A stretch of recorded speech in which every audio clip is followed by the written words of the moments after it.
ఈ రోజు 12 గంటల సమయంలో మా యొక్క సస్పెన్షన్ ని రివోక్ చేయడం జరిగింది.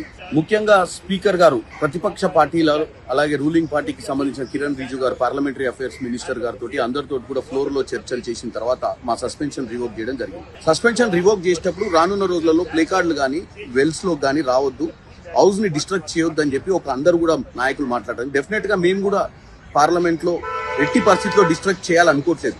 మమ్మల్ని ఎంతో మంది ప్రజలు గెలిపించి ఈ స్థాయికి తీసుకొచ్చి ఇక్కడ మమ్మల్ని ఒక నాయకుడిగా నిలబెట్టినటువంటి పరిస్థితి. వాళ్ళ సమస్యల మీద మాట్లాడాలని మేము సమస్యల మీద మాట్లాడేటప్పుడు స్పీకర్ గారు ఒకటి ఈరోజు లక్ష్మణ్ రేఖ గీసి 2 ప్రతిపక్షాలు గానీ రూలింగ్ పార్టీ గానీ ఈ సభ మర్యాదలు పాటించాలని చెప్పారు. డెఫినెట్ గా సభ మర్యాదలు పాటించడానికి మేము ముందుకు వస్తాం. స్పీకర్ గారు చెప్పింది అన్ని కూడా మేము సక్రమంగా నిర్వహిస్తాం. కానీ స్పీకర్ గారు ఒక అర్థం చేసుకోవాలి, ప్రతిసారి ఇది ఎల్పీజీ గానీ గతంలో ఉన్నటువంటి యుఎస్ టారిఫ్స్ మీద గానీ చర్చ చేయమని అపోజిషన్ పార్టీ లీడర్లు అడిగినప్పుడు చర్చకు తావు లేకుండా చేస్తుంది. కాబట్టి స్పీకర్ గారు నిష్పక్షపాతంగా చర్చలకు, ప్రజా సమస్యల మీద చర్చలు తీసుకురావాలి.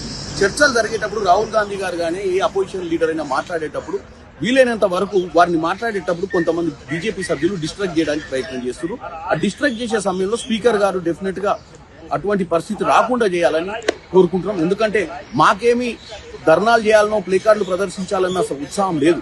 మాకేందంటే అందరినీ కలుపుకొని పోవాలి, అన్ని సమస్యలు పరిష్కారం చేయాలి, హౌస్ కూడా బ్రహ్మాండంగా నడవాలన్న ఆలోచనతో ముందుకు పోతున్నాం తప్ప మేము హౌస్ డిస్ట్రాక్ట్. ఈ రోజు మేమందరం కూడా గాంధీ గారి విగ్రహం దగ్గరికి అందరం సభ్యులం వచ్చినాం. సస్పెన్షన్ ఎత్తిన తర్వాత ఇప్పుడే పార్లమెంట్ లోపలికి మాణిక్ ఠాగూర్ గారు అందరం కూడా కలిసిపోతున్నాం.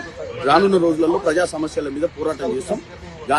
గాంధీ గారి దగ్గర కూడా ఎందుకు వచ్చినామంటే ఆయన ప్రజాస్వామ్యాన్ని కాపాడే దిశగా మాకు ధైర్యం ఇవ్వాలని కోరుకుంటూ ఇక్కడ నుంచి మేము పార్లమెంట్కి బయలుదేరాం.